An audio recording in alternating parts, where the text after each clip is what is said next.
James Lacey and the secret he was willing to die for. Agatha Raisin's peaceful village life is thrown into chaos when she's thrust into a web of intrigue involving her mysterious neighbour, James Lacey, and a scandalous photograph. As secrets from his past surface, Agatha must navigate the dangerous world of espionage, deceit, and unexpected alliances.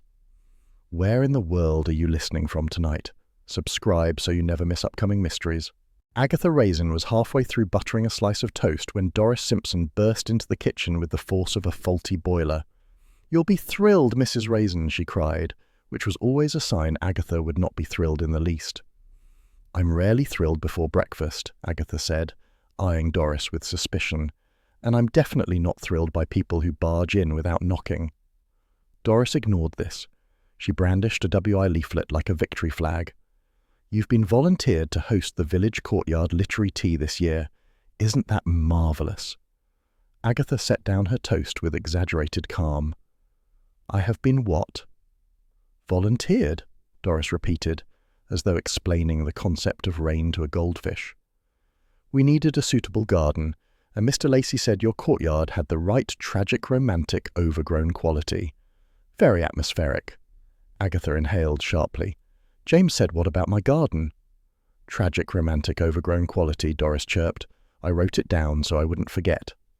Agatha's vanity smarted. She prided herself on maintaining an air of Cotswold elegance, even if she did prefer to spend money on shoes rather than shrubbery. The idea that James had described her courtyard as overgrown, tragic no less, was an outrage. "Let me get this straight," Agatha said. "James, who hasn't been seen in Carsley for a month, comes back just long enough to insult my garden and volunteer me for unpaid labour." "Oh, he didn't return," Doris said. "He sent a note, very neat handwriting, quite dashing." Agatha gritted her teeth. Dashing handwriting is not a character reference. Doris, sensing danger at last, stepped back. "The WI is already outside having a little look." "A what?" "A little look," Doris repeated, as though this clarified anything. "Only a few members." Agatha strode to the back door and yanked it open. A few turned out to be half the WI, scattered across her courtyard with clipboards, pencils, and the air of women preparing to condemn a property for structural weaknesses. They murmured to one another with that peculiar blend of concern and relish that village women adopted when discussing the failings of others. Agatha marched out, determined to reclaim authority. Her foot, unfortunately, found Hodge's toy mouse first. It skidded. Agatha skidded, and in a moment she was pitched unceremoniously into her own rosebush. A chorus of horrified gasps erupted. Mrs. Mason clasped her chest. Mrs. Cartwright whispered, "Oh, the poor thing," as though Agatha had been shot from a cannon rather than betrayed by her cat's plaything. Doris rushed forward. "Mrs. Raisin, are you hurt?" "Only my dignity," Agatha snapped, extracting a thorn from her sleeve. "And that, Doris, is a sensitive area." Before she could fully recover, a familiar drawling voice floated from the gate. "Good heavens, Aggie, if you wanted attention, you needn't have thrown yourself at the shrubbery." Charles Frayth leaned lazily against the gatepost, looking as amused as a man who had just witnessed a pantomime performed solely for his benefit. Agatha glared. "Oh, shut up, Charles." He ignored the remark. "I've brought news." "Unless the WI has unanimously agreed to leave my property, I doubt very much it will be welcome." "No, better than that." Charles's grin widened. "James Lacey has been spotted in Evesham with a much younger woman." The WI inhaled as one. Mrs. Mason looked ready to faint from the deliciousness of the scandal. Agatha's heart thumped, jealousy, annoyance, and vindication tangling together like badly handled Christmas lights. "A younger woman?" Agatha repeated coolly. "How modern of him." "She had a briefcase," Charles continued. "Very professional, very sleek. Older men do so love a brisk young lady with stationery." Agatha lifted her chin. "I'm sure it's nothing remotely romantic." Charles gave her a look that suggested he found this unlikely. The WI found it impossible. Doris whispered, "Perhaps he's eloped. You never know with those military types." "Don't be absurd, Doris," Agatha said, though her stomach gave a guilty twist. Eloping was exactly the sort of melodramatic behaviour James might adopt if it allowed him to avoid emotional conversations. Mrs. Bloxby appeared then, serene as always, carrying a gentle smile that soothed the entire courtyard. "Good morning, Agatha. I hope you're all right. That slip looked rather alarming." It was on purpose, Agatha muttered, her face a picture of forced calm. Mrs. Bloxby turned to Charles. "Did you say James was seen with a young woman? I happened to be in Evesham yesterday myself. I saw them, actually. But she seemed to be handing him documents, not, well, anything less official." This tidbit calmed the WI not at all. Instead, they pivoted eagerly to theories involving espionage, secret wills, inheritance disputes, and concealed love children. Agatha's irritation simmered into fury. "I think," she said sharply, "that speculation is unnecessary. Judith, please stop measuring my paving stones. Doris, stop timing the sunlight. Ralph, get off my herb patch." The WI retreated, murmuring about sensitive artistic temperaments. Agatha pinched the bridge of her nose. "Charles, tell me everything." He stepped closer. "Only what I've said. James, Evesham, younger woman, briefcase, scandal." "That is not everything." "Oh, Aggie," he smiled. "I didn't come to torment you entirely. I also came to suggest something sensible." "Unlikely." "We investigate." Agatha's eyes narrowed. "Investigate what, precisely?" "Whatever James is up to," Charles said lightly. "If we don't uncover the truth, the WI will write its own version. And you know their taste for melodrama." Agatha's pride bristled. She would not allow the WI to invent tales of James eloping with some anonymous woman while her courtyard played host to their infernal tea event. If James was mixed up in something scandalous, or worse, embarrassing, she would find out before anyone else did. "I'm not investigating," Agatha said quickly. "I'm merely clarifying." "Of course you will," Agatha said dryly, narrowing her eyes. "But I won't make it easy for you." "You will not." "I will," he said, already turning toward the lane. "You hate being alone with your own imagination. Far too dangerous." Agatha opened her mouth to retort, but was interrupted by Hodge sauntering into the courtyard with the superior air of a creature who had caused chaos and would do so again when convenient. He brushed casually against Agatha's leg, entirely unrepentant. Mrs. Bloxby touched Agatha's arm. "If James is troubled, he may need friends, not gossip." "Or he may need a swift kick," Agatha muttered. But beneath her annoyance lurked a faint, reluctant worry. Charles called from the gate. "Coming, Aggie?" Agatha let out a huff. "Fine, but we're doing this properly." "Wouldn't dream of anything else."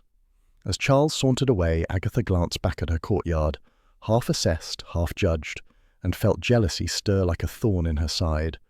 Whatever James was hiding, she would uncover it, preferably before the WI decided he had joined a cult or fathered triplets. Hodge yawned, stretched, and settled in a sunny patch by the window. Agatha envied his serenity. Cats, she reflected, had no time for tragic romantic gardens or younger women with briefcases. "Lucky creature," she murmured, stepping inside. Hodge flicked his tail, unimpressed. The kettle clicked on, as though sighing in sympathy. Later that morning, Agatha Raisin informed Hodge quite firmly that she was absolutely not going to Evesham to spy on James Lacey.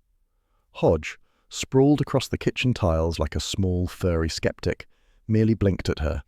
That blink was enough to send her upstairs for her coat. "I am running errands," she told her reflection as she fastened the buttons.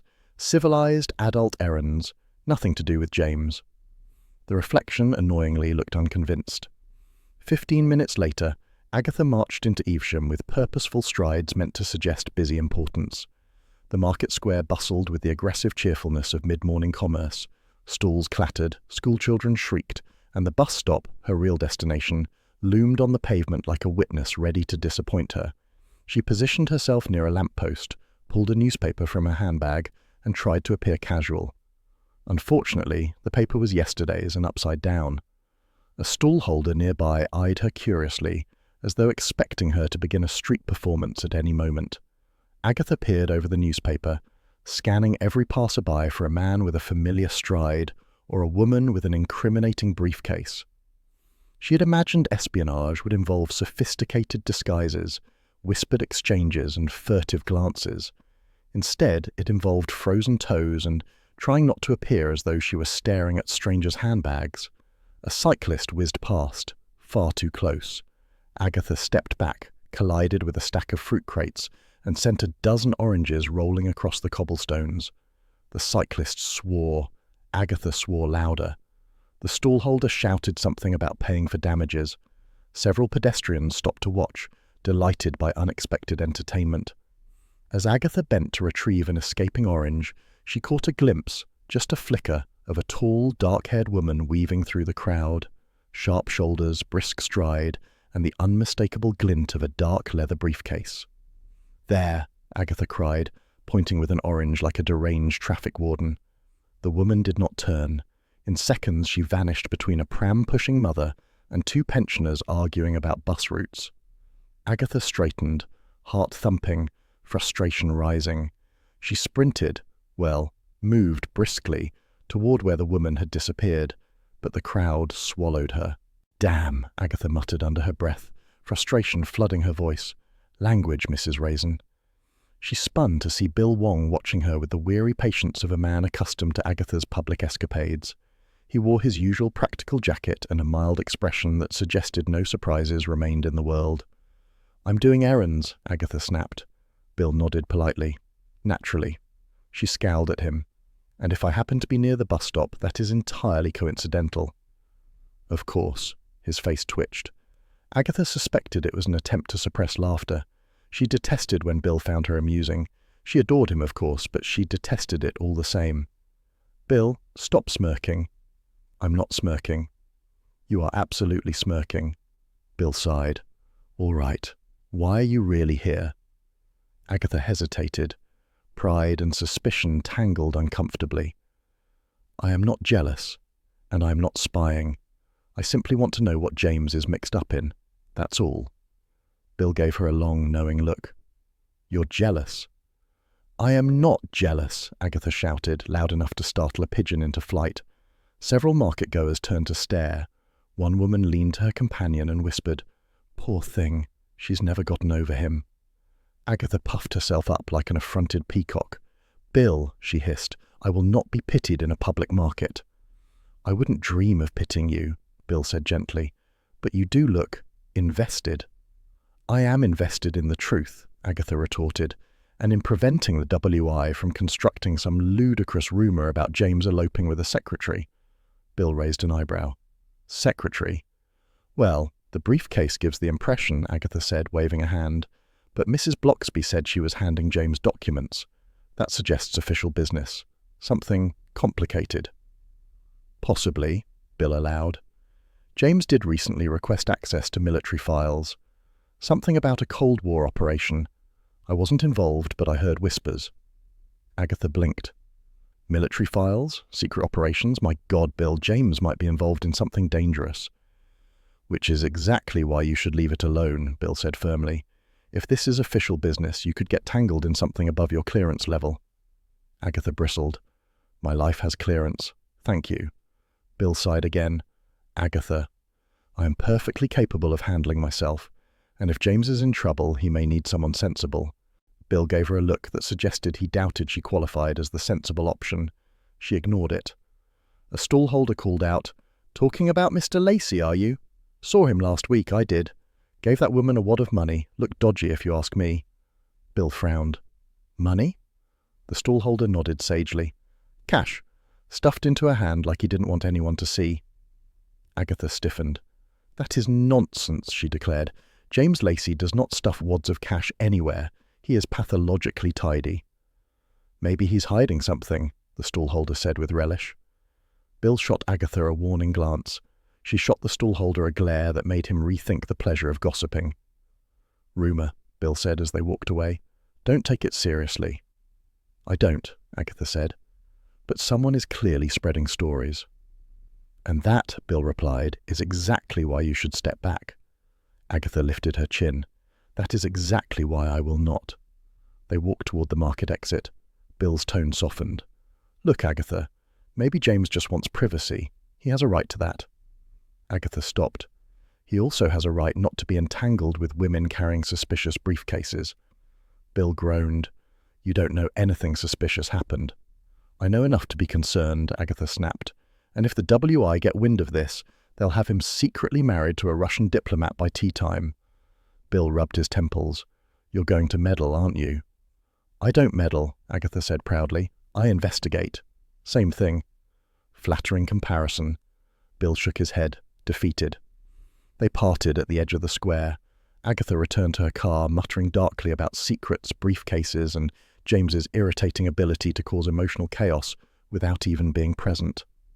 By the time she reached Castley, her irritation had matured into something pricklier, an uneasy blend of suspicion and wounded vanity.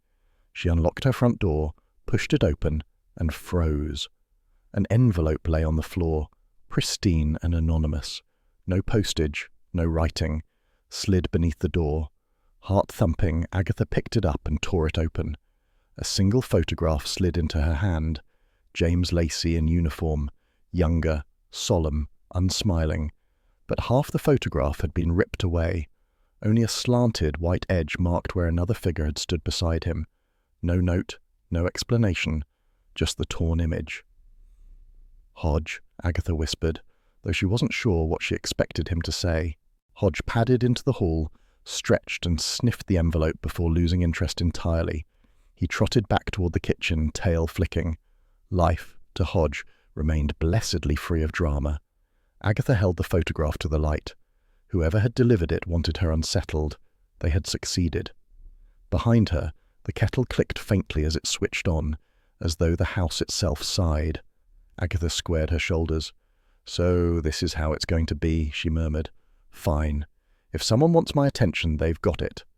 But privately, quietly, she wished James had thought to give her the truth before someone else did. Hodge mewed once, unimpressed, then curled beside the warm oven. His calm only sharpened hers. "Hodge, stop looking at me like that. I am perfectly calm."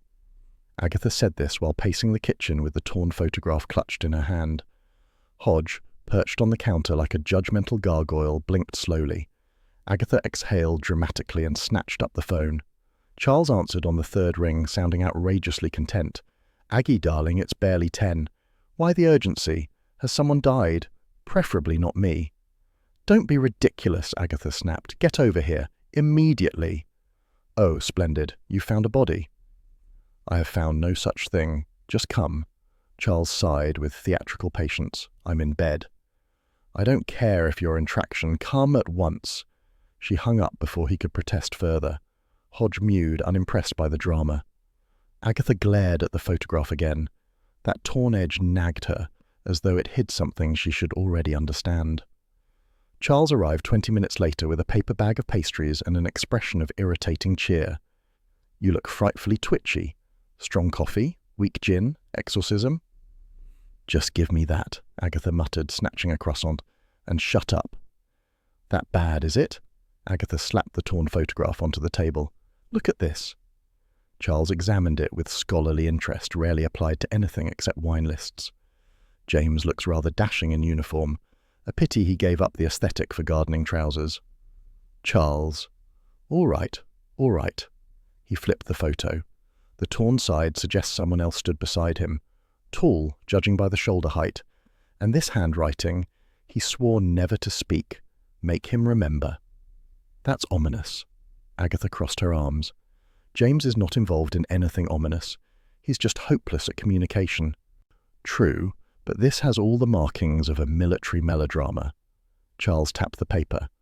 Perhaps he has an illegitimate son, now grown, demanding answers about a tragic affair, would explain the dramatic note. Agatha gave him a look that could have curdled fresh cream. James Lacey does not have illegitimate children. You sound very certain. I am. He isn't the type. Charles smirked. You mean he isn't the type with you? Agatha spluttered. Don't be filthy. Charles leaned closer. Or perhaps this is about a soldier he left behind. Someone who saved him, or whom he failed to save. The army loves secrets. Agatha hated that he might be right. It stirred a flutter of worry beneath her irritation. He would have told me if something terrible happened. Charles raised an eyebrow. Would he? Before Agatha could retort, a soft knock sounded at the door. Mrs. Bloxby stepped in, carrying a neat folder of WI paperwork and her usual serene expression. Good morning, Agatha. I hope this isn't a bad time. No time is good for the WI, Agatha muttered. Come in. Mrs. Bloxby glanced at the photograph on the table, but politely didn't stare. I've brought the forms for the courtyard literary tea. Just a few details to complete. Agatha groaned. If I must host this ridiculous event, I refuse to fill out paperwork as well. Mrs. Bloxby smiled gently. We all appreciate your contribution, Agatha. Agatha opened her mouth to complain further, but Mrs. Bloxby's calm eyes paused on the photograph again. Is something wrong? Agatha hesitated. Pride insisted she say no. Vanity insisted she appear unbothered. Worry insisted otherwise. It's something about James. Mrs. Bloxby's face softened. He once mentioned to me, years ago, that he regretted something from his early military days. He didn't elaborate, of course. James rarely does. But he seemed troubled by it. Agatha felt a twist in her chest she disliked enormously. Why hasn't he ever said anything to me? Mrs. Bloxby touched her hand lightly. Perhaps he didn't know how. Charles cleared his throat. Or perhaps he didn't want to be scolded by Aggie for being dramatic. Charles, Mrs. Bloxby said gently, you're not helping. Agatha stared at the torn photograph again, beneath the ragged edge. Something caught her eye, a smudge of darker ink, a curved shape barely visible. She lifted it closer. What is that? Charles squinted. Looks like a ring, a big one. Military insignia, perhaps? A regiment ring? Mrs. Bloxby nodded. Some officers wore them as a tradition. Agatha tapped the photo. So the missing man was in the same regiment. That narrows things down. Charles took another pastry from the bag with shameless confidence. We need to determine who this mystery man is, unless, of course, James will simply tell you. He won't, Agatha muttered. He'll brood and deflect until the WI has invented 3 new rumours, and Doris Simpson has embroidered one onto a tea towel. Mrs. Bloxby chuckled softly. Agatha, whatever this involves, please don't let your imagination run too far ahead. I'm not imagining anything, Agatha lied. A sudden trill of the phone startled them. Agatha snatched the receiver. Yes, this is Agatha Raisin. A calm voice replied, Evesham Hospital speaking. Are you a relative of Mr. James Lacey? Agatha's stomach flipped. No, but What's happened? He's been brought into A&E after collapsing on the high street. He's conscious but needs someone listed as a contact. Agatha felt the room tilt. I'll be there immediately. She hung up, face drained. Charles straightened at once. What is it? James, Agatha whispered. He collapsed. At the hospital. Mrs. Bloxby laid a steady hand on her shoulder. Go, dear. Agatha nodded, grabbed her coat, and bolted for the door. Hodge leapt down from the counter, startled, and watched her with wide eyes. Stay here and be good, she muttered, already halfway out. But the command came out thin, shaken. Charles called after her. Do you want me to drive? No, Agatha said sharply. I can manage. But her voice trembled and her steps were far too quick. Don't you dare scratch that door, Hodge. Agatha balanced the car keys in one hand and her handbag in the other. The cat, unimpressed, gave a warning flick of his tail. And don't look at me like that, she muttered. I'm only going to the hospital. He's fine, probably. She slammed the door, stomped down the path, and told herself, firmly, that she was not rushing to Evesham out of panic. She was simply being practical. Still, she took the corners far too sharply, muttering at every lorry that slowed her down. By the time she reached Evesham Hospital, her nerves had frayed into a mixture of fear and fury. The reception desk smelled faintly of disinfectant and stale sandwiches. A young nurse looked up from her clipboard. Can I help you? Yes, I'm here to see Mr. James Lacey. He was brought in this morning, collapsed. The nurse checked her sheet. He's awake, but he's refusing to stay overnight. Of course he is, Agatha said, voice dripping sarcasm. He'd argue with the Grim Reaper about visiting hours. Second corridor on the left, the nurse said kindly. Agatha marched off, heart hammering. She found James sitting on the edge of a hospital bed, pale but stubborn, looking as though he might discharge himself by force if necessary. His collar was unbuttoned, his military neatness had deserted him. When he saw her, his face fell. Agatha, what are you doing here? Trying to stop you dying in bureaucratic silence, she snapped. I told them to call Julia Trent, he said curtly. Agatha froze. Julia who? The nurse must have misheard. She said Trent. James looked away. You shouldn't have come. Agatha planted her hands on her hips. Oh, forgive me for caring.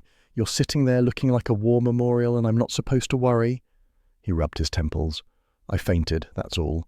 Low blood sugar. Low blood sugar, my eye. You're scratched to ribbons. What were you doing? Wrestling hedgehogs? It was the garden, he said shortly. Thorns. Those aren't rose scratches. Agatha. His tone had that warning note she hated. Don't meddle. She folded her arms. If you didn't want meddling, you should have chosen a different neighbour. Believe me, I sometimes wish I had. The words stung more than she'd admit. She drew herself up. Fine. Waste away then. See if I bring grapes.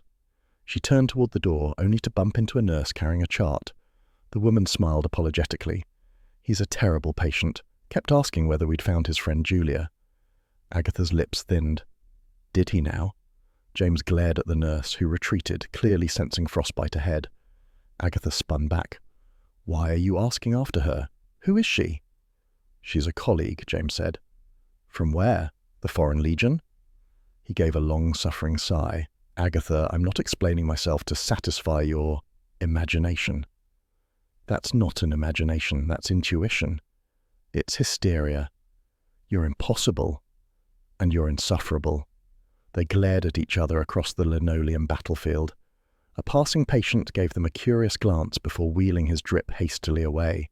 At last James muttered, I'm leaving. The doctor said you need rest. The doctor said nonsense. He swung his legs off the bed and swayed slightly. Agatha lunged to steady him, but he pulled away. I can manage. You can't walk 10 feet without turning grey. He straightened, mustering the full force of military pride. I've been through worse. Such as living next door to me. Precisely. Agatha's temper boiled over. You're behaving like a character from one of those cheap thrillers you despise.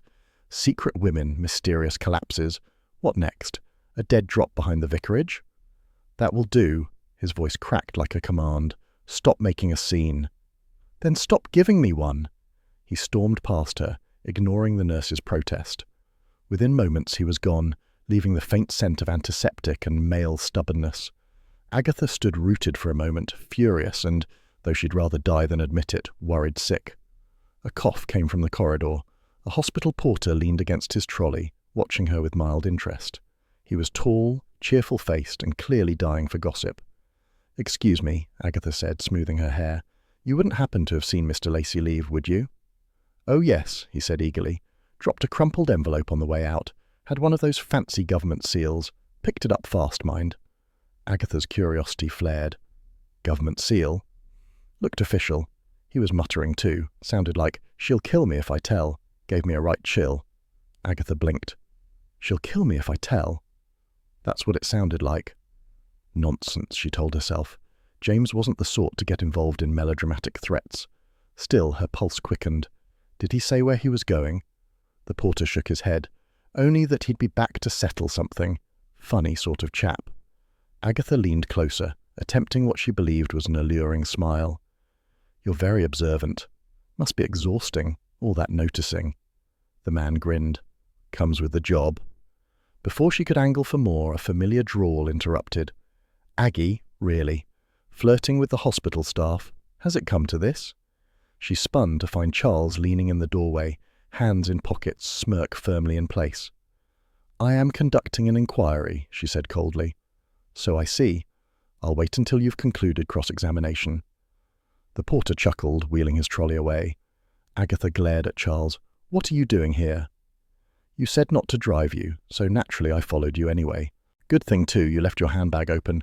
Could have lost half your life savings and 3 lipsticks. Agatha snatched the bag from him. Mind your own business. That's what I was attempting before you turned a hospital visit into a soap opera. She began to march toward the exit. He was asking for some woman named Julia Trent. Charles whistled. Another rival? Poor Aggie. She's probably an accountant or a spy. Possibly both. Or perhaps just his GP. Don't mock me, Charles. I wouldn't dare. You're terrifying when jealous. I'm not jealous. Of course not, he said cheerfully, merely invested in the truth. She ignored him, focusing instead on the porter's words. She'll kill me if I tell. It echoed unpleasantly. The idea of James being frightened or threatened didn't fit. Yet the scratches on his hands, the envelope, the evasions, something was brewing. Outside, the air felt sharp and too bright after the hospital's stale corridors. Agatha stood for a moment, breathing deeply. Charles slid his sunglasses on. "Lunch? I'm not hungry." "You're never not hungry." She gave him a sidelong look. "Fine. Coffee. Somewhere discreet. We need to talk." They found a cafe overlooking the high street, all polished brass and clinking cups. Agatha recounted every detail: the scratches, the nurse's remark, the envelope. Charles listened with infuriating calm, stirring his coffee as if she were reading him the shipping forecast. "Well?" she demanded. "Well, you're clearly right. He's embroiled in international espionage. I expect MI5 will come knocking any moment." "Charles," he chuckled. "Or he's hiding something embarrassing. Tax evasion, perhaps. Or an affair with this Julia person." "That's absurd." "Is it?" Agatha hesitated. "James isn't that type." Charles smiled faintly. "Oh, Aggie, everyone's that type in the right circumstances." She bristled. "You're vile." "True, but I'm rarely wrong." She drank her coffee in silence, eyes narrowing as if the froth might yield answers. When she finally dropped Charles at his house, he leaned on the car door. "Do call me when you've solved the mystery, or at least when you've broken into his filing cabinet." "Out," he grinned and shut the door. Agatha drove home, irritation warring with anxiety. The road wound through the familiar hedgerows, soft and green in the fading afternoon light. By the time Castley's Honeystone cottages came into view, she felt almost calmer. Almost. Her cottage looked peaceful, too peaceful. She parked, gathered her handbag, and walked up the path. The gate hung oddly askew. She frowned. The latch had been bent. Agatha pushed it open. Mud smeared the wood. Someone had forced it. Her breath caught. "What the—" The garden, usually tidy despite her protests otherwise, showed a clear set of muddy footprints leading across the path to the shed. Then came the sound, a low, steady hiss. Hodge stood rigid by the doorstep, fur bristling, eyes fixed on the shed. His tail lashed once, twice. Agatha's heartbeat quickened. "Hodge, what's wrong?" The cat hissed again, back arched. Agatha stared toward the shed. The door was slightly ajar. A smear of mud on the handle glistened faintly in the dimming light. She swallowed hard. "Oh no," she whispered. "Not again." The garden seemed to hold its breath. Then, from inside the shed, came the softest scrape of movement, barely audible but unmistakable. Hodge hissed louder, the sound fierce and oddly reassuring. Agatha straightened her shoulders. "Stay there, Hodge," she murmured. "If it's burglars, they've chosen the wrong house." But her voice shook just slightly, and her palms were clammy on the handle. She took one step toward the shed, and the chapter ended on the breath before she opened it. The kettle inside clicked faintly, forgotten, as if holding its own anxious breath. Agatha edged closer to the shed, every nerve taut. Hodge had stationed himself like a furry sentry at her heels, tail twitching, eyes narrow. The door stood slightly ajar, the faint scrape of movement coming from inside. "Whoever you are," Agatha called, voice sharp, "you're trespassing." A rustle answered her, and then a figure stepped forward, tall, lean, with dark hair swept back and eyes that measured Agatha in one quick glance. A briefcase hung from her hand like a shield. "I wouldn't exactly call this trespassing," said the woman, tone curt.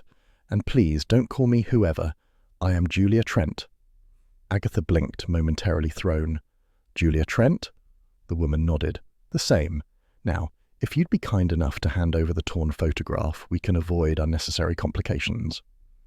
Agatha laughed, a sharp, incredulous sound. "Complications? I believe you've already arrived at my shed without invitation, and now you demand my property? Bold." "I'm not demanding. I'm retrieving official documents," Julia said evenly, gesturing to the photograph. "And you, Miss Raisin, are in possession of something that belongs elsewhere." Agatha's pride flared. "I refuse, and you may find that I am rather fond of asserting my authority over intruders in my shed." Hodge hissed, tail whipping. Julia gave a subtle glance at the cat, unfazed. "He's intimidating," she admitted, "but I'm not here to harm anyone. I simply need what he left in your care." Agatha's eyes narrowed. "And who, pray tell, is he?" "James Lacey," Julia said. "You know him, or at least you have a vested interest in him." "Yes," Agatha admitted grudgingly. I have a very vested interest in his health, happiness, and general decency. Now, explain your sudden appearance in my shed, if you please." Julia adjusted her sleeve, a flick of movement that revealed a faint scratch along her forearm. Agatha noted it immediately, registering the nervous energy behind her precise movements. "I'm a researcher for the Ministry of Defense," Julia said. "I'm here because James is protecting someone, not himself." Agatha's brow furrowed. "Someone else? Do tell." Julia's lips tightened. "The missing figure in your photograph. He's a man whose death should have been an accident. James carries a burden. I'm simply ensuring it doesn't become someone else's problem." Agatha's stomach did a little twist. She had expected intrigue. She had expected secrecy.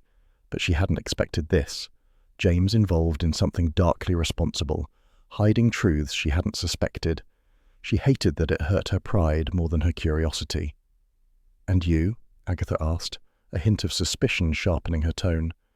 "Why are you hiding in my shed instead of, I don't know, using a proper office or a hotel room?"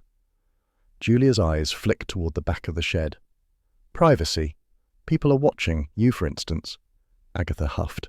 "I am hardly the threat here. I merely happen to be passing, with the occasional cat in tow." Julia studied her for a moment, then smirked faintly. "Yes, you're passing, and meddling, but you're useful, if unwillingly so." Agatha's pride bristled at that. "Useful? I'm insulted. I am terrifying, yes, but useful?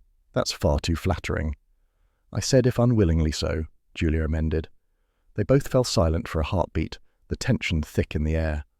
Hodge had moved closer to Julia now, tail stiff, ears flat. She didn't flinch. Agatha almost admired her composure. Almost. A small scrap of paper slid from Julia's briefcase. It fluttered to the ground. "This," she said, stooping to retrieve it, "names a decommissioned training ground near Mercester. James went there recently. If you're curious, I suggest you follow up, but with caution." Agatha bent down to peek at the paper. Her mind was already racing, connecting dots and imagining worst-case scenarios. And what if someone else finds out about this? "That's my concern," Julia replied, tucking the note back into her briefcase. "I suspect there are people who would rather the truth remain hidden. Your life could be in danger if you involve yourself further." Agatha laughed, dry, incredulous. "Danger? My life? Oh, Julia, you do have a flair for melodrama. I can assure you no one in Castle could touch me. Well, except perhaps Doris Simpson in matters of floral arrangement." Julia's eyes flicked briefly toward the sky, as though considering the ridiculousness of the warning, then returned to Agatha. "I am serious," she said. "Keep a low profile. Observe. Do not intervene unnecessarily." Agatha raised an eyebrow. "Observe, yes. Intervene. Naturally. That's my speciality." At that precise moment, a loud crash interrupted them. Charles Fraith appeared at the shed's doorway, carrying a bottle of wine as though he were arriving for an intimate garden party. "Ah, I see someone is entertaining in the shed. Mind if I join?" Agatha's eyes widened. "Charles, this is hardly a social occasion." Charles gave a helpless shrug. "The wine is for morale. Very important. Very. You never know when dramatic revelations might require a glass or three." Julia's expression did not change, though the faintest twitch of her mouth suggested disapproval. Agatha pinched the bridge of her nose. "Charles, leave the wine, and leave the theatrics." "But it's all very civilized," Charles said, gesturing to the cramped shed. "A few secrets, a bit of suspense, and two highly suspicious women. One for the wine, one for the intrigue." "Do you mean the wine is for me?" Julia asked sharply, unimpressed. Charles held it aloft. "For all. Let's not play favourites." Agatha turned back to Julia. "Now, tell me precisely what James is protecting, and why you think he involved himself in whatever this is." Julia hesitated, a flicker of indecision crossing her sharp features. "I don't know everything, but James's focus isn't himself. It's someone else, someone innocent. The missing man in your photograph. He's the reason James carries guilt. That guilt is being leveraged by someone else, likely the same person who tried to intercept the documents." Agatha felt a chill. She had expected suspense, mystery, even a bit of danger, but not the weight of human guilt folded into someone she knew so well. She almost envied James for being able to shoulder such responsibility without revealing it to anyone, not even her. I see, Agatha said carefully. And you think whoever this is might try something against me if I meddle? Possibly, Julia admitted, but your meddling is predictable. I doubt it would harm you, yet. Agatha frowned. Predictable? I am unpredictable when it matters. Charles coughed softly, attempting to sip the wine. Ah, yes. That's what makes you charmingly dangerous. Agatha ignored him, turning back to Julia. The briefcase woman adjusted her sleeve again, hiding the scratch. That single nervous movement made Agatha even more suspicious. You're holding something back, she said. Julia's eyes flicked toward the shed door, then back. I am merely cautious. Trust is not an abundant commodity these days. Agatha stepped closer, fists on her hips. Caution is all well and good, but you cannot dictate the terms of my curiosity. I insist on knowing. Julia considered her, then sighed. Very well. James's involvement with the decommissioned ground is delicate. The man missing in the photograph, his death was not supposed to happen. James is protecting the aftermath, ensuring no one suffers from the mistakes of the past. That is all I can reveal at present. Agatha exhaled. Delicate. Yes, well, that explains a great deal. Charles sipped his wine and whispered conspiratorially, Fascinating. I do so love it when a shed turns into a cloak and dagger scenario. Agatha scowled. Shut up. Julia gathered her briefcase. I must leave now. I will contact you if necessary. And, Miss Raisin, observe. Do not provoke. Agatha waved her off, secretly calculating how best to provoke observation without endangering anyone. Once Julia departed, Agatha shut the shed door and leaned against it, taking a long breath. Hodge brushed past her legs, tail flicking, demanding attention. Not now, Hodge, she muttered. I have mysteries to unravel. She glanced down at the scrap of paper Julia had dropped earlier. The words, Decommissioned Training Ground, Mercester, seemed to glow with possibility. Charles slurped wine. Well, that went splendidly. Intrigue, danger, a hint of scandal, and your shed still standing. Shall we toast survival? Agatha pinched her temples. You are insufferable, he grinned, but charmingly insufferable, I hope. Evening descended on Carsley, light spilling gold across Honeystone cottages.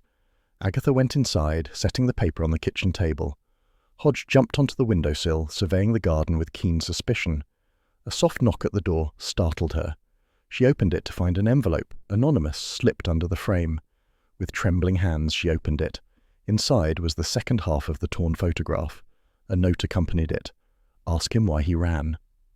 Agatha's eyes narrowed. Oh, James, she muttered, what have you gotten yourself into? Hodge mewed, tail curling. The kettle clicked as if sighing in solidarity. Agatha allowed herself a brief wry smile. The mystery was far from over, and she rather enjoyed being right in the thick of it. Good heavens, Aggie, did you hear about James? Agatha paused mid-step in the village shop, eyes narrowing. Half the patrons had turned to stare, whispering with the delicate ferocity of gossip-hungry sparrows. Mrs. Mason, Agatha said, voice sharp, I believe we need a moment of decency before you continue fabricating stories about my life. Mrs. Mason, hand clasped to her heart, sighed dramatically. I assure you, Miss Raisin, I am merely recounting what I have heard. James Lacey, he collapsed on the high street after discovering that you were, shall we say, entertaining a man in your shed. Agatha's jaw tightened. Heavens above! I nearly choked just listening to you. Literally, nearly. Doris Simpson leaned in, eyes wide. Oh, but it's true. I heard from Mrs. Cartwright, who heard from the baker's daughter, who is always well informed. Agatha's hand shot to her temple. Doris Simpson, I may be polite, but there are limits to what one will endure. The shop's small bell jingled as Charles Fraith appeared, holding a paper bag and looking excessively cheerful. Aggie, I see the royal announcements have reached Carsley, he said with a mock bow. Shall I fetch you a throne and sceptre while we're at it? Agatha gave him a glare that could have melted steel. Charles, I'm on the verge of throttling someone. Please restrain your charm. Charles merely grinned, undeterred. A restraint? My dearest Aggie, I don't do restraint. I do wit, and occasionally pastries. Very well, she muttered, moving toward the door. I'm going to ascertain the truth before the WI declares James a casualty of romantic folly. Hodge, following behind her, flicked his tail like a furry metronome. The cat's disdain for villagers and their conjecture was entirely justified. Later, Agatha and Charles drove to the decommissioned training ground near Mercester. The landscape was windswept, eerily silent except for the occasional bird or the faint rustle of long grass. The place exuded a solemnity that Agatha found unsettling. "This would be the perfect setting for a gothic horror," Charles whispered, hands gripping the steering wheel loosely. "I half expect government ghosts to appear with spectral rifles." "Charles," Agatha said sharply, "you are insufferable. Focus!" He raised one hand in mock surrender. "Of course, madam. One ghost at a time." They exited the car and stepped onto the uneven ground.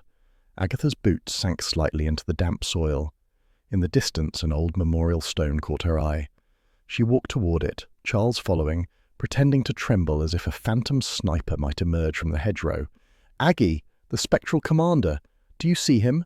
Must we surrender immediately?" Agatha's eyebrows climbed. "Charles, if I survive this, I shall insist on tea before any more theatrics, or perhaps a straitjacket." The memorial stone, grey and weather-worn, bore an inscription, "Captain Alistair Drew, fallen during exercises 1969. Agatha's heart skipped. The initials matched those scribbled faintly on the back of the photograph, the missing figure. She knelt, running her fingers along the stone, tracing the carved letters. So this is him. This is the man James was protecting, or remembering. Charles shuffled closer, attempting the appearance of a fearful assistant. "You think he haunts the grounds? Perhaps James hears him calling in the night?" Agatha glared. "You are wildly exaggerating, though your imagination is certainly prolific." Charles, undeterred, leaned closer to the memorial. "I say, if James collapsed from guilt, this stone might be the spectral culprit." "Charles!" Agatha snapped. Hodge hissed again, tail lashing as though in agreement with his mistress. Agatha surveyed the surrounding area carefully. Fresh boot prints marred the soil near the memorial. Deep, deliberate. She crouched, inspecting them closely. The tread matched exactly the ones she had seen in her own garden days earlier. Someone had come, someone with purpose. Charles whispered, "Perhaps the ghost walks in boots as well as spirit." Very disturbing indeed. Agatha ignored him, focusing instead on the evidence. "These prints, they are fresh. Whoever came here had to have come from my garden, or someone followed the same path, and they know James's history." Charles made a mock shivering sound. "The government ghosts, Aggie. They are real. I swear I saw one in the tulip bed." Agatha rolled her eyes, inwardly grateful for Hodge's calm presence. The cat rubbed against her legs, a grounding reminder that not all life here was steeped in shadows and government secrets. Suddenly, a man's voice called from behind a hedge. "James, you there?" Agatha stiffened. "Did you hear that?" Charles peered around the corner. Possibly a groundskeeper, or an invisible spectre. Either way, run for cover. A wiry old groundskeeper emerged, scratching his head. "I could have sworn James was shouting at someone last week. Right here, too. Nothing there but the wind, mind you, terribly odd." Agatha frowned. "Shouting at who?" The groundskeeper shrugged. "Don't rightly know. Perhaps he was rehearsing. Soldiers do odd things." Charles leaned in, mock terrified. "Ghostly training drills, that's all we need. Haunted recruits." Agatha pinched the bridge of her nose. "You are infuriating, Charles Fraith." Ignoring him, she examined the memorial again. Her eyes flicked over the carvings, the surrounding soil, and the faint scratch marks at the base of the stone. Something about James's evasive behaviour and the references to Captain Drew made her chest tighten with unease. "I don't like it," she murmured. "James has carried this for decades alone, and now it's spreading into my garden, into the village." Charles placed a hand dramatically on his heart. "The ghosts are rising. Run, Aggie, run!" "Hodge, stay close," she muttered. The cat pressed along her side, tail flicking, a reassuring presence amidst the unease. Agatha's mind raced. She considered Julia Trent, the briefcase, the photograph, the Ministry of Defence, the memorial stone, and the fresh boot prints. The threads were forming a pattern, one that suggested secrecy, responsibility, and long-buried guilt. She bent to examine the prints again, noting how deliberate they were. Whoever had been here knew what they were looking for. James's burden was not merely personal, it had external consequences, rippling outward in ways he had carefully concealed. Charles, still half dramatic, whispered, "Do you think government ghosts leave muddy footprints?" Agatha ignored him. "No, Charles, but people do. People who follow their soldiers or their secrets or their mistakes." A soft beep from her mobile, her landline had transferred messages, reminded her of the outside world. She answered quickly. "Agatha?" Bill's calm voice came through. "I need to speak with you urgently." "Bill, what now?" "Julia Trent has been reported missing." Agatha froze, mind spinning. Missing? After all she had seen in the shed, after the photograph, after the memorial stone, this added an entirely new layer of urgency. Charles muttered, "Government ghosts, real ghosts, missing women, espionage. This is practically a thriller," Hodge hissed again as though agreeing entirely. Agatha pressed the phone tighter to her ear. "Where? When?" Bill relayed the details rapidly, and Agatha's chest tightened with dread. Julia gone. Someone had taken her, or she had vanished. The implications were far-reaching, tangled with James's secret, the photograph, and the long shadow of Captain Drew's death. Agatha glanced at Charles, who looked half excited, half anxious. "You're thinking what I'm thinking," he said. Agatha scowled. "I'm thinking that this entire village and the ministry will be furious with me if I don't unravel this." Hodge mewed, tail curling, and the kettle inside clicked softly, as though exhaling a small, resigned sigh. Agatha took a deep breath. "Right, first things first. We follow the prince, then we find Julia, and we find James, and we make sense of it all, preferably before the village writes a column of catastrophes that rival the headlines of London tabloids." Charles smiled faintly. "After you, fearless leader." Agatha adjusted her coat, took Hodge firmly in hand as he brushed her legs, and started toward the path leading away from the training ground. The wind tugged at her hair, carrying the faint, haunting echo of history, secrets, and long-hidden regrets. She shivered slightly, more from anticipation than cold. The mystery was escalating, stakes were high, and yet, somewhere beneath her pride and irritation, Agatha felt a thrill of exhilaration. She was at the center of it all, as she had always imagined herself, capable, daring, and utterly indispensable. "James, you cannot hide from me forever." Agatha pounded on the front door of his cottage with determined fury. Hodge, perched on her shoulder like a miniature general, hissed at the doorbell, adding volume to her proclamation. Inside, James's voice replied, clipped and weary, "Agatha, I do not wish to see you. Please leave." "I will not," she said firmly. "Not until you tell me what on earth is going on." The door opened slightly and James peered out, frowning. "I told you I'm not discussing it." Agatha squared her shoulders. "Then I shall simply come in, whether you like it or not." A pause. Then he sighed, opening the door just enough to allow her passage. Hodge darted past first, tail twitching, as if claiming territory. Agatha stepped in, fuming but trying to appear dignified. The living room was a testament to decades of secrecy. Old documents, maps, and newspaper clippings littered the floor. Agatha's eyes widened.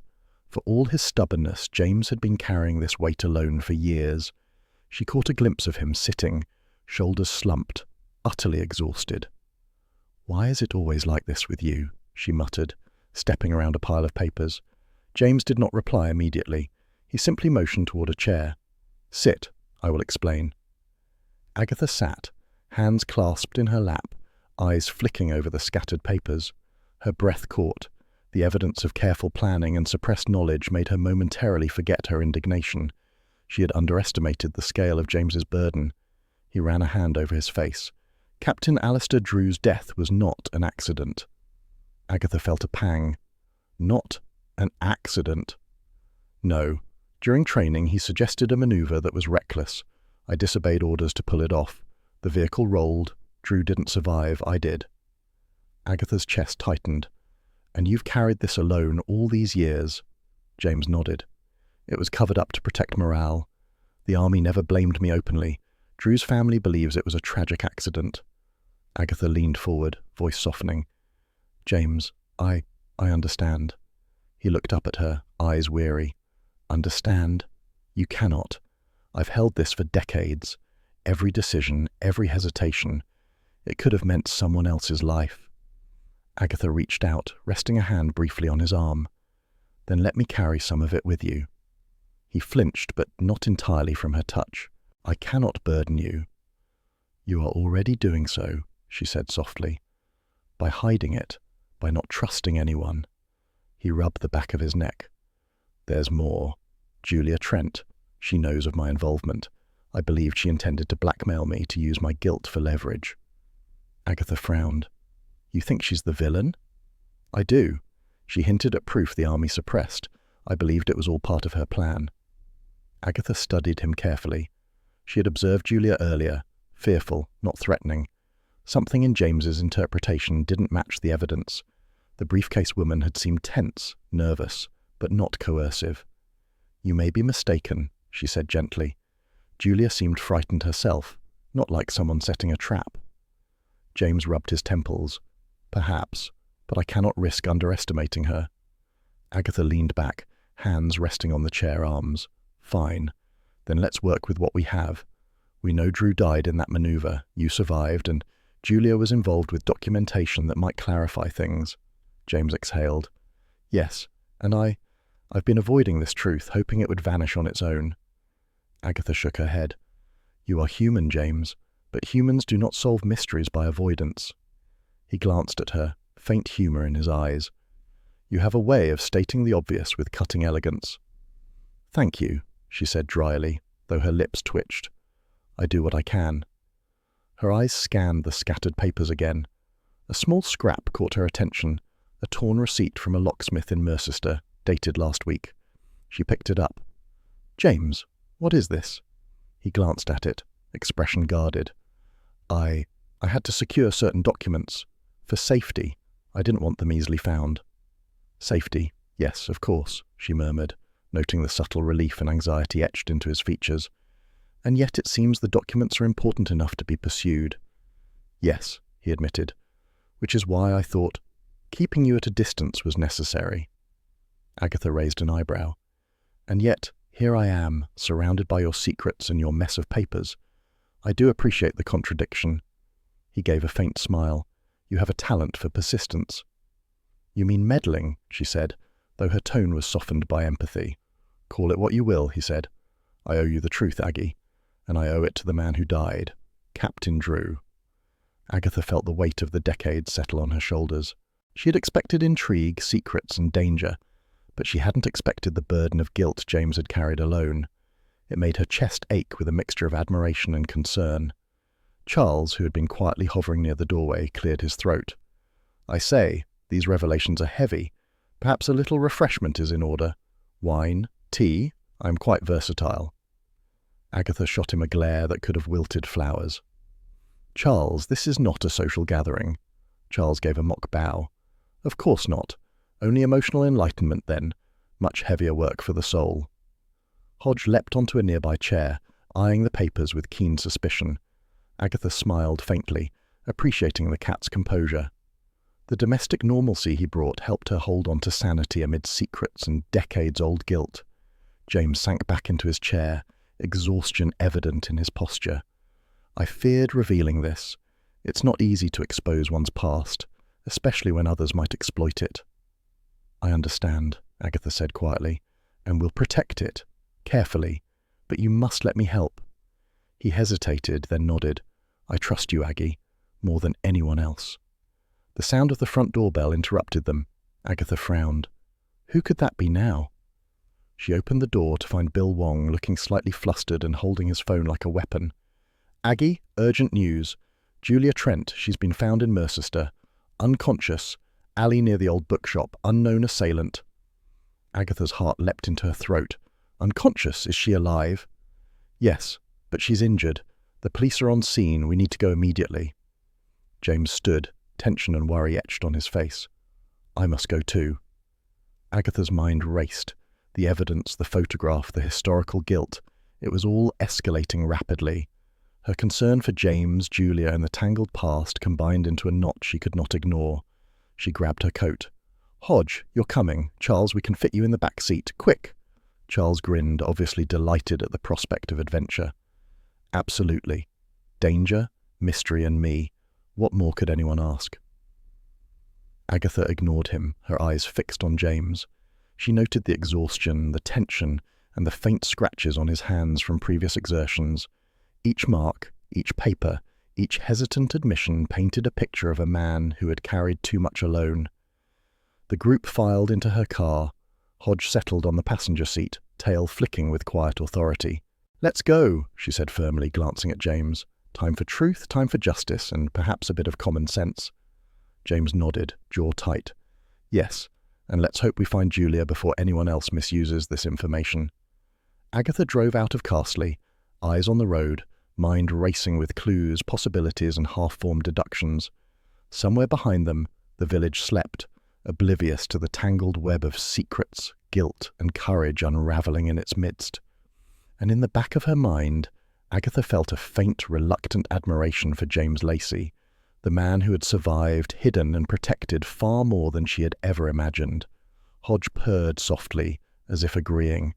The kettle in her kitchen clicked faintly over the phone line, a domestic reminder that even amidst danger and revelations, some things remained comforting and steady. Agatha Raisin, gripping the steering wheel, felt both dread and determination. The next chapter of the mystery was just beginning, and she intended to see it through, come what may.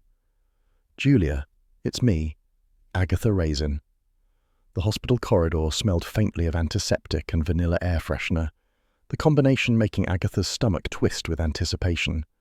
Hodge brushed past her legs, tail flicking like a metronome, while Charles hovered at a respectful distance, clutching a bottle of wine as if it were a lifeline.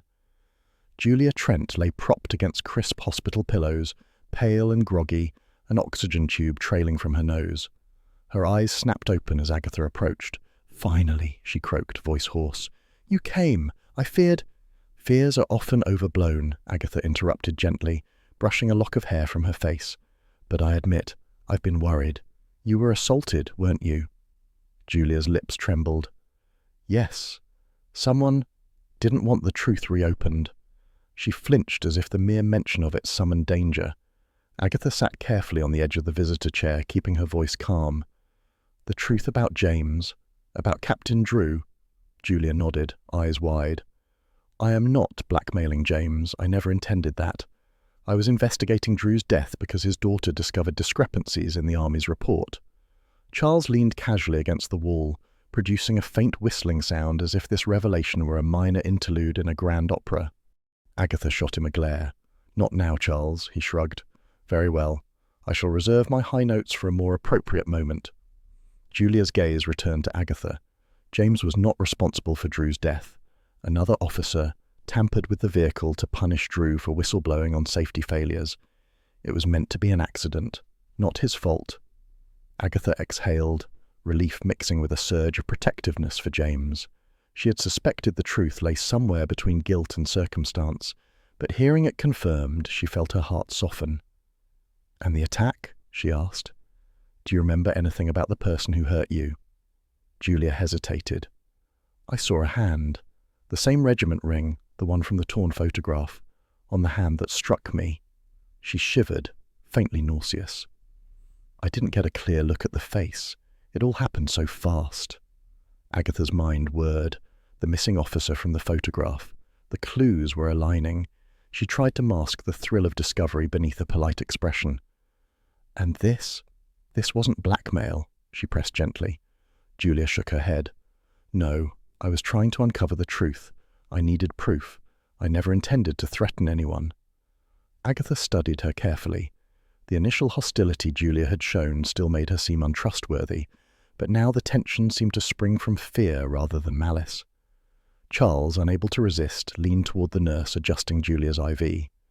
"Do you come here often? I mean, I'm a friend of the patient." The nurse blinked. "Sir?" "Nothing. Absolutely nothing," Charles said hastily, retreating to the far wall with a grin, as if his charm had been entirely professional. Agatha pinched the bridge of her nose. Hodge curled around her legs, purring softly. She allowed herself a brief glance at the cat, domestic reassurance amid the tension. Agatha turned back to Julia. "Then someone wanted to prevent this investigation. Someone close enough to James to know he would protect it." "Yes," Julia said softly. "And whoever it was, they underestimated me." Agatha reached out and touched Julia's hand lightly. "You were brave, and you've done the right thing." Julia swallowed. "I only hope we can fix what was done all those years ago." Agatha nodded. "We will, but we must proceed carefully. You said you saw a regiment ring. That's significant." Julia winced. "Yes, I didn't get a full look, but it matches the missing officer from the photograph." Agatha made a note of it silently, thinking ahead. Major Leonard Paxton. He had to be the one. But she didn't say it aloud. Not yet. Julia leaned back against her pillows, breathing shallowly. "I feared being attacked, and I feared James would never forgive me if I brought this into his life." Agatha's chest tightened. "Julia, James's heart has room for more than fear, but it is true. He carries burdens that are not solely his own." Charles cleared his throat again. "Do you think the spirits of old soldiers haunt hospitals, or is it just the wine talking?" Agatha shot him a look that could curdle milk. "Charles." Silence. Julia's eyes flicked toward the window, where the late afternoon light stretched shadows across the corridor floor. I thought you might be a threat, Miss Raisin. Your reputation precedes you. I didn't know whether to trust you." Agatha raised an eyebrow. "And yet, here I am, trusted by the powers that be, at least temporarily." Julia smiled faintly, exhaustion softening her features. "Yes, I see that now.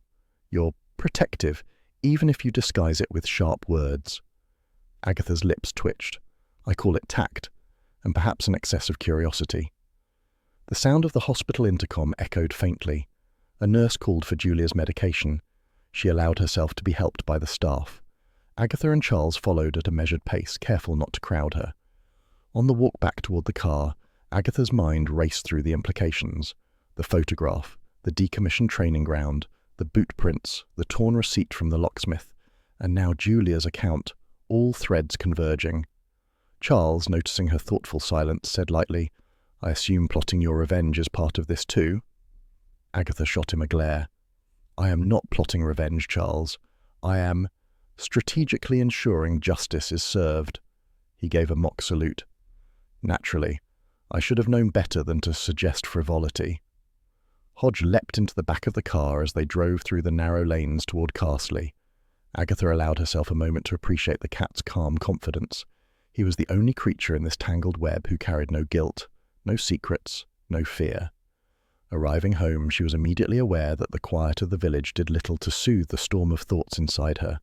The photograph, James's confession, Julia's attack, they formed a tight knot she needed to untangle carefully.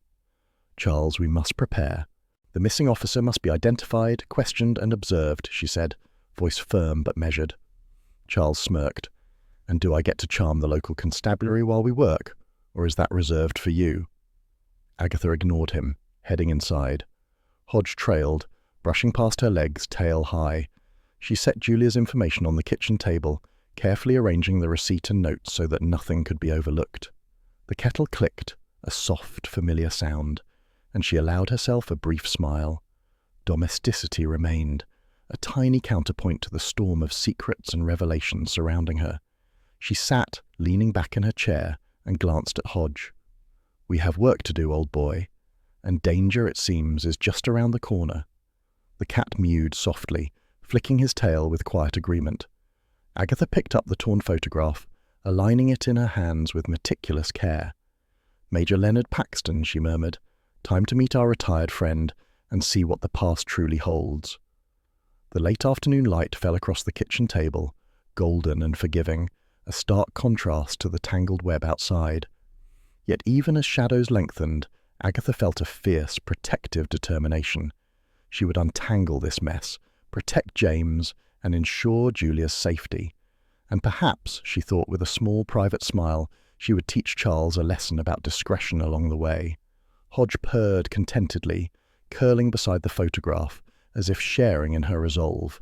The kettle sighed again, releasing steam like a small exhalation of hope, reminding Agatha Raisin that even amidst intrigue and danger, there was room for domesticity, warmth, and the satisfaction of a well-concocted plan.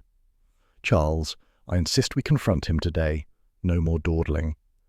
Charles Fraith, perched behind the wheel of his battered convertible, groaned dramatically. "Confront him? Me?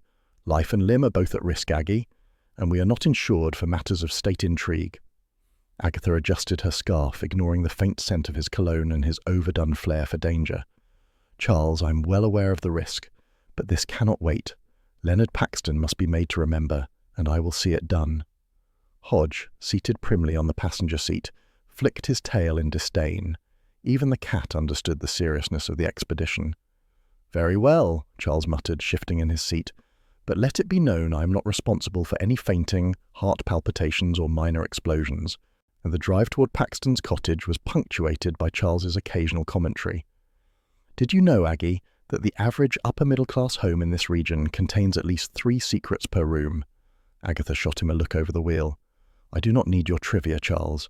Keep your wits about you. Paxton's cottage appeared at the end of a neat lane, hedges clipped with military precision.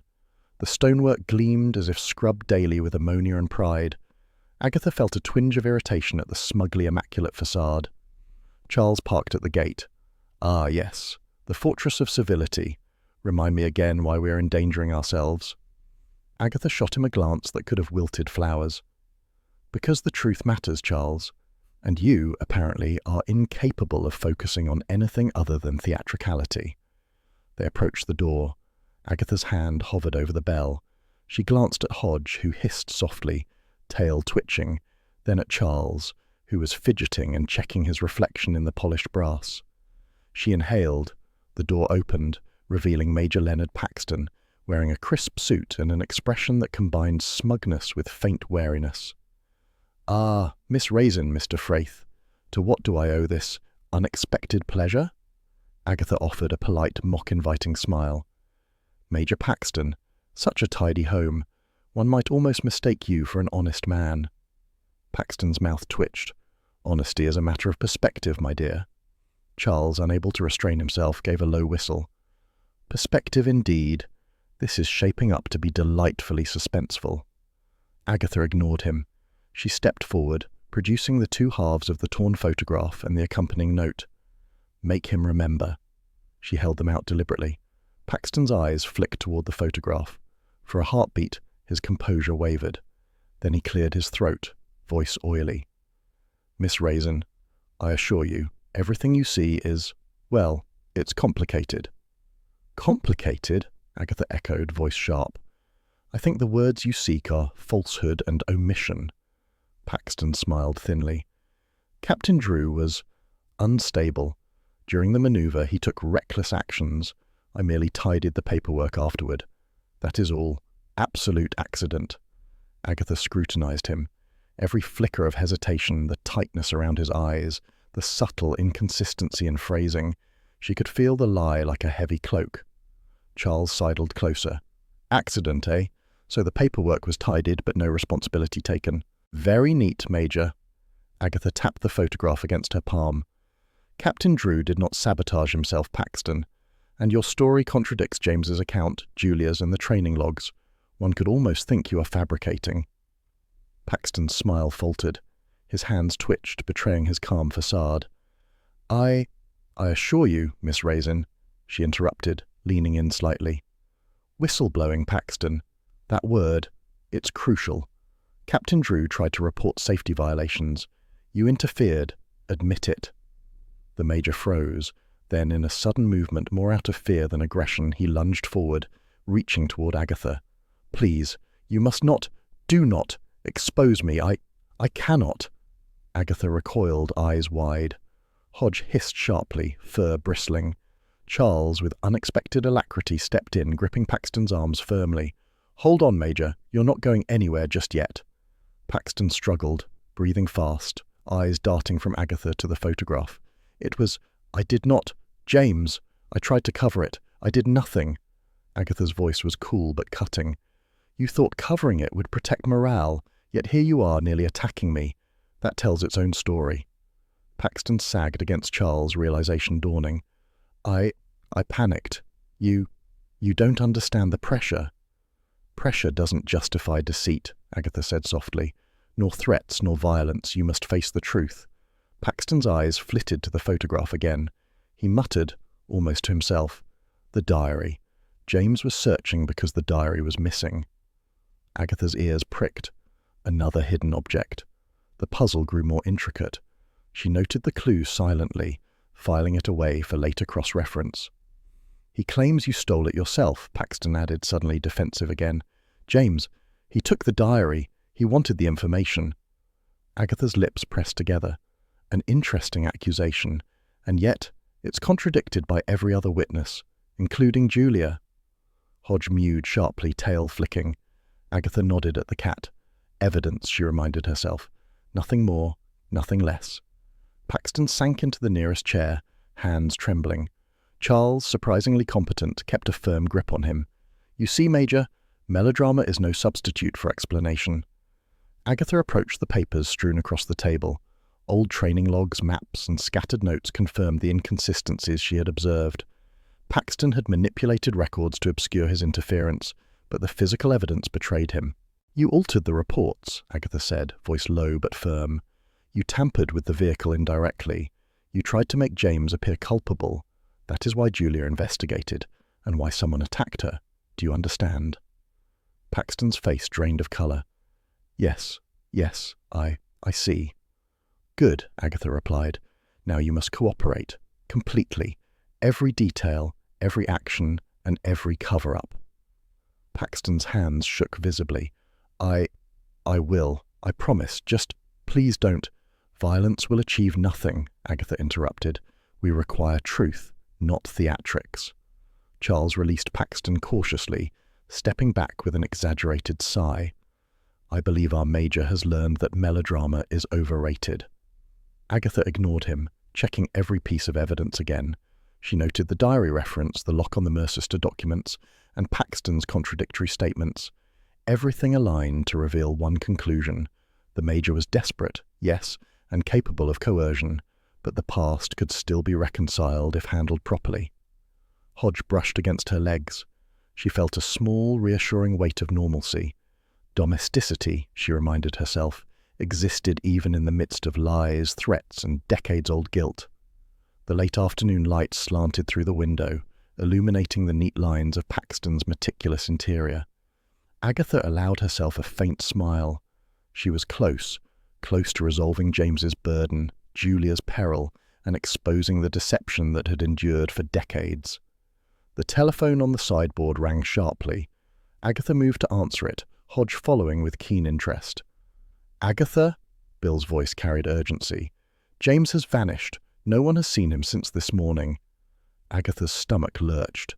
She glanced at Paxton, who was pale, trembling, and muttering incoherently. The tension escalated immediately. "Bill," she said, voice steady but urgent, "where was he last seen?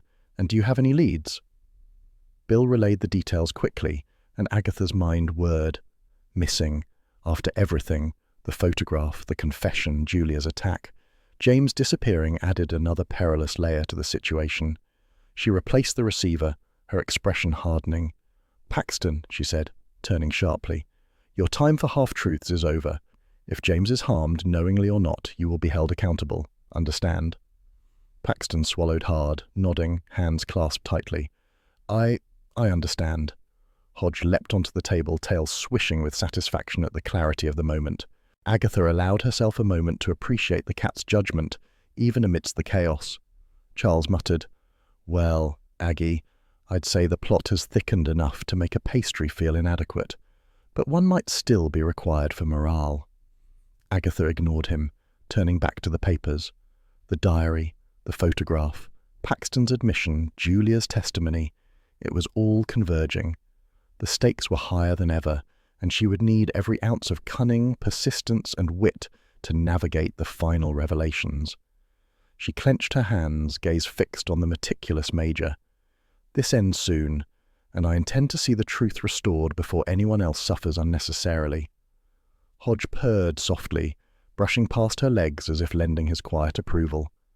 Agatha allowed herself a brief moment of domestic warmth amid the high tension. The kettle would soon whistle, the garden gate would await inspection, and for a heartbeat the village could remain untouched by the shadow of secrets and lies. "Look at you, Agatha Raisin, striding like a general into the heart of danger," Charles said, brandishing a flashlight as if it were a sword. Agatha scowled. "Charles, If you stumble into a bramble, do not expect me to rescue you. Keep up." Hodge perched on her shoulder with regal disinterest, flicked his tail, clearly unimpressed by human theatrics. Bill Wong walked calmly beside them, a steady presence amid the creeping shadows of the decommissioned training grounds. Mrs. Bloxby, clutching her knitting basket, muttered, "I hope this is more important than the village cabbages, or I'll be sorely disappointed." Agatha shot her a glance. "Trust me, Mrs. Bloxby, this trumps cabbages, vegetables, and even the WI bake-off combined." They rounded a corner of the fence, and Agatha's heart skipped. There, half hidden in the long grass, she spotted James's car, abandoned. "James?" she called softly. A rustle from the brambles answered. James emerged, bent over, searching frantically. His hands were smeared with mud, leaves clinging to his trousers, but there was no hint of flight in his posture. Agatha exhaled, relief mingled with a spike of concern. "He isn't running, he's searching." Charles squinted. "What, a treasure hunt in the dark? Delightful." "Charles," Agatha said sharply, "your capacity for foolish commentary is unmatched." James looked up at the sound of her voice, blinking rapidly. "Agatha, I think I've almost found it." "You've been hunting for hours?" she asked, crouching beside him. "Yes," he admitted, exhaustion etched into every line of his face. "The field diary. It's critical. Paxton will take it if I don't retrieve it first." Agatha's pulse quickened. This was it, the evidence to free him from decades of guilt, the missing link between Drew's death and Paxton's deceit. She brushed aside a thicket of brambles with Hodge perched firmly on her shoulder, claws lightly sinking into her coat. "Careful," James muttered, noticing her advance. "It's thick here." "Oh, James," she said softly, offering what she could in comfort. "This is the end of your solitude. We're here now." Before they could proceed further, a shadow detached itself from the darkened path. Paxton emerged, eyes wide, trembling. His hands shook visibly as if holding back a confession that had been festering for decades. The diary," he stammered, voice almost breaking. "It would ruin me. You don't understand. Drew intended to expose systemic failures, not James." Agatha stepped forward. "Major Paxton, you have been lying for too long. The diary is evidence, not vengeance." Paxton's gaze darted to James. "I attacked Julia to prevent her investigation. She would have exposed everything." Agatha's chest tightened. "You endangered her. You framed Drew. You tried to manipulate truth for decades." The Major's knees buckled slightly. Bill Wong stepped forward, authoritative. "Leonard, you must cooperate fully. There is no excuse for concealment or assault." Paxton's hands quivered as he looked around at the four of them. Charles, trying to lighten the mood with misplaced gallantry, said, "Major, you are trembling more than a debutante before her first dance. Care for assistance?" Agatha shot him a glare that could have frozen the Thames. Charles muttered, "Point taken," but did not retract his presence. Paxton's voice was frantic now. I falsified the reports. I blamed Drew for recklessness to cover my own failings. Everything is my fault." Agatha stepped closer to James, who remained focused on the brambles. She placed a hand on his shoulder. "James, it's over. The truth is coming out. You no longer carry it alone." James exhaled, shoulders sagging. Relief and devastation mingled in equal measure. "All these years, I should have confided in someone sooner. It's a relief, but I feel a fool." Agatha gave him an unusual, gentle smile. "You're still an idiot, James, but at least now you're an informed idiot." Hodge brushed against her legs, purring softly. The domestic reassurance steadied her amid the tension of confrontation. Paxton, noticing the group closing in, began pacing, muttering to himself, "The diary. It must not be found. It proves everything. No one can know." Agatha's eyes swept the thicket. Then she spotted it, a rusted ammunition box, partially concealed under the overgrown brambles. Her breath caught. She knelt, tugging it free with some effort. "Found it," she announced, holding it aloft. James's eyes lit with recognition. "Yes, that's it. That contains Drew's field diary. Finally." Paxton paled, realizing the inevitability. "You don't understand what that diary contains. It exposes failures, negligence, James. Oh, it's all your fault now." Agatha ignored his theatrics. She opened the box carefully. The diary's worn leather cover peeked from inside alongside the original notes and training logs. She flipped through the pages, eyes scanning meticulously. Every falsified report, every manipulated detail, and Paxton's fingerprints were laid bare. Bill stepped forward, calm and precise. "It's all here. The evidence confirms Drew was sabotaged and Paxton attempted to conceal it." Paxton sagged into the nearest bramble, finally broken. Yes, it's all true. I tried to hide it. I didn't know how to face the consequences," Charles muttered from nearby, brushing leaves from his coat. "Ah, the perils of governmental mischief and rogue bramble scratches. I should never leave my manicure unattended."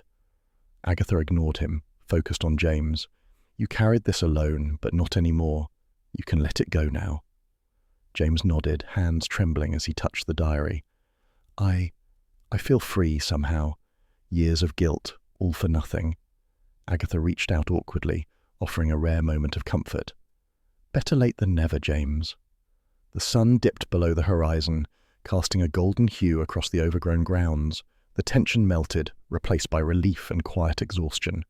Paxton, meanwhile, was being escorted by Bill and Charles, muttering apologies and half-hearted justifications. Agatha noted every detail, aware that while justice had been achieved, vigilance remained essential. Hodge leapt lightly onto the diary, sniffing it with cautious approval. Agatha bent, stroking his fur. "Good boy, Hodge. You always know which secrets are safe." Mrs. Bloxby, who had been standing quietly on the edge of the clearing, adjusted her shawl. "Well done, Aggie, and all without tripping over every bramble in sight." Agatha allowed herself a faint smile. "I suppose one cannot be perfect, Mrs. Bloxby, not even in heroics." Charles limped dramatically, scratching at his forearm where a bramble had caught him. "I shall survive, but barely. These brambles are ruthless." Agatha rolled her eyes. "Consider it a lesson in humility, Charles." The group began the slow walk back to the car, James carrying the diary with careful reverence. The sun's last light glinted off the horizon, casting the fields in a forgiving glow. For a moment, all seemed right.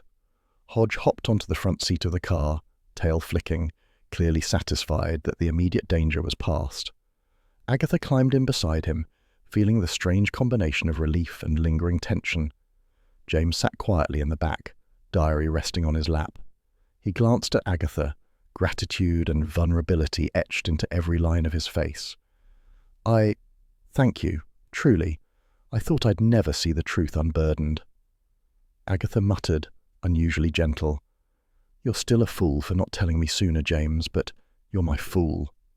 Charles, trailing behind them with a self-important gait, said, "Fools and heroes alike, we make quite the ensemble. Shall I draft a dramatic epilogue?" Agatha ignored him, eyes fixed on the darkening lanes ahead.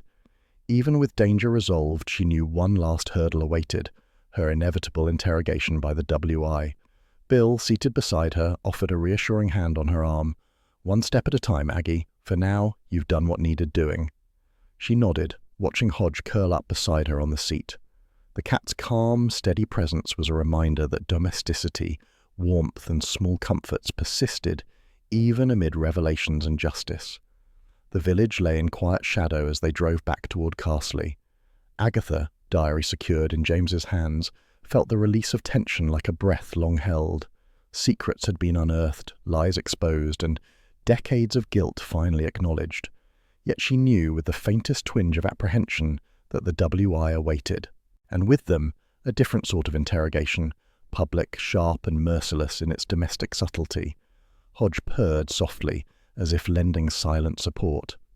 Agatha Raisin leaned back, letting the car carry them home, and allowed herself a private smile. The brambles had been conquered, the diary recovered, and justice, however awkwardly and painfully, had been served. The kettle would soon click in her kitchen. Tea, warmth, and Hodge's quiet companionship promised a moment of solace before the village's next social challenge. Agatha exhaled, fingers brushing the steering wheel. Tomorrow, the WI. Tonight, we rest, we celebrate, and perhaps, just perhaps, we allow ourselves a small victory. Hodge flicked his tail once, curling into her lap, approving of the sentiment. Agatha allowed herself a final glance at James in the back seat, diary cradled reverently. The long shadows of the past had finally lifted. and somewhere, in the quiet hum of Castley, a faint sense of normality began to return. "Miss Raisin, this simply will not do," Mrs. Bloxby declared, hands planted firmly on her hips, eyes narrowing as if she could bore through the walls of Agatha's home. "We must know James Lacey. Is he a spy, a traitor, or merely a dramatized recluse?" Agatha pressed a finger to her lips, feigning deep contemplation. "Now, Mrs. Bloxby, you know full well some truths are classified." She arched her brow, glancing toward the other members of the WI, who were all but vibrating with curiosity. "Classified heroism, you mean?" Doris Simpson murmured, leaning forward, teacup clutched tightly. "Precisely," Agatha said smoothly. "Certain undertakings, dangerous, necessary, heroic, cannot be spoken of publicly." She allowed a faint shrug which the WI interpreted as modesty, though it was pure obfuscation. Mrs. Bloxby smiled gently, a knowing sparkle in her eyes. "Well, that is very convenient, isn't it?" Agatha leaned back in her chair, concealing her triumphant grin. The WI had been thoroughly entertained, their imaginations inflamed, yet none could pinpoint a falsehood in her vague statements. James's social stock had climbed immeasurably. By the time Agatha finished, the villagers were nodding as though James had single-handedly defended the realm from incalculable threats. "You do this so well, Agatha," Mrs. Bloxby murmured, passing a plate of scones. "I do hope he realizes how lucky he is to have you embroidering his tales." Agatha waved a hand dismissively. "Embroidery is a necessary skill in the absence of truth, Mrs. Bloxby. One must protect one's assets." Hodge, seated on a cushion nearby, flicked his tail with faint disapproval, as if reminding her that honesty, or at least plausibility, was a matter of taste. By late afternoon, the WI had departed, their heads filled with speculation, their curiosity only partially satisfied. Agatha allowed herself a rare moment of relief. The ordeal was over, for now. Later, a cautious knock at the door heralded James's arrival. Agatha opened it to find him standing stiffly on the doorstep, coat buttoned, hat clutched in his hand. His expression was hesitant, awkward, vulnerable in a way that made Agatha's chest tighten. "Evening," he said, voice measured. I wanted to apologize." Agatha arched a brow. "Apologize? For what? Leaving the diary to Bramble alone, for nearly fainting at the WI's indignation?" James's lips twitched. "For everything. For not confiding. For thinking I could carry the burden alone." Hodge, ever practical, leapt from his perch onto James's lap, curling into a ball with a sense of ownership that left both humans blinking. Agatha stood aside, letting the cat choose his preference. "You realize, James," she said, hands on her hips, "I never believed you were a murderer, merely an insufferable recluse with heroic tendencies." James allowed a faint smile. "I suppose that's reassuring, in its own way." Agatha stepped inside, closing the door behind him. She gestured toward the sofa. "Sit, and let Hodge decide if you are approved or still under suspicion." Hodge stretched luxuriously, flicking an ear toward Agatha as though reminding her who truly held sway. James relaxed, leaning back, and for a moment the weight of the past decade seemed to lift. "Tell me," Agatha said, lowering herself onto the armchair, "what was this secret you were willing to die for?" James hesitated. I thought I caused Drew's death. It was the shame, the guilt, not espionage, not betrayal, only regret and fear." Agatha let out a soft laugh. "So, not a spy then, merely a man burdened by conscience. Well, that's less dramatic, though infinitely more pitiable." He smiled faintly. "I suppose that's one way of putting it." The quiet between them was companionable. No words were necessary. The diary's return, Paxton's confession, and the resolution of years-old secrets allowed them a small reprieve from tension. Agatha reached for the tea tray Mrs. Bloxby had left on the sideboard, pouring herself a cup. "Ah," she murmured, inhaling the steam. "Tea does wonders, doesn't it?" Charles burst through the door without warning, waving a bottle of champagne. To celebrate Agatha Raisin's survival, and naturally her unrivaled cunning. Agatha spun around, eyes wide, Hodge hissing lightly at the sudden intrusion. "Charles, you absolute menace, do you not knock?" Charles grinned sheepishly. Where's the drama in that? Besides, Hodge's company is insufficient for proper celebration. Agatha muttered under her breath, shoving him toward the sofa. Very well, but one glass only, and then out before I invent a new version of civil reprimand. Bill Wong arrived at the doorway just in time to witness Charles clumsily attempting to uncork the champagne. Should I be concerned? He asked mildly, raising a brow. Temporarily, Agatha replied. He's armed with bubbles and idiocy. James, still cradling the diary, shook his head. Your friends are remarkable. Agatha smiled faintly, a wry curve of her lips. Yes, remarkably troublesome. The evening settled into a gentle calm. Hodge sprawled across James's lap, purring with undiminished authority. Agatha lit a cigarette at the doorway, watching the quiet Castley Lane outside, the soft glow of lamplight illuminating the Honeystone cottages. James rose, diary secured carefully in his hands. I should be heading home, he said softly, voice tinged with reluctance. Agatha tilted her head, eyes on his retreating figure. Yes, walk carefully, James, and try not to vanish again. He offered a faint smile, tipping his hat, then disappeared down the lane, shadows lengthening around him. Agatha inhaled deeply, the smoke curling lazily in the lamplight. Hodge stretched across the arm of the chair, tail flicking in satisfaction. Agatha muttered, half to herself, half to the cat. Well, Hodge, the world is right again, at least for tonight. Mrs. Bloxby, who had quietly lingered in the kitchen, smiled softly. Order restored, Agatha. Truth revealed. And yet, the village gossip shall have its entertainment tomorrow. Agatha exhaled, letting the final tension slip from her shoulders. Indeed, Mrs. Bloxby, but for now, we have tea, warmth, and the rare privilege of a quiet evening. Hodge, utterly satisfied with human preoccupations, purred, eyes closing. Agatha watched the lane one last time before retreating to the hearth. Her gaze lingered on the door through which James had gone, wistful and curious, wondering when he would return, and whether she would ever allow him to vanish without question again. The cigarette smoke curled in the lamplight, a quiet witness to the end of intrigue, the settling of guilt, and the gentle restoration of domestic normality. And so Castley breathed easy once more, its secrets laid bare, its heroes reconciled, and Agatha Raisin, ever vigilant, ever sharp, remained watchful at the doorway, guardian of truths and arbiter of social dignity.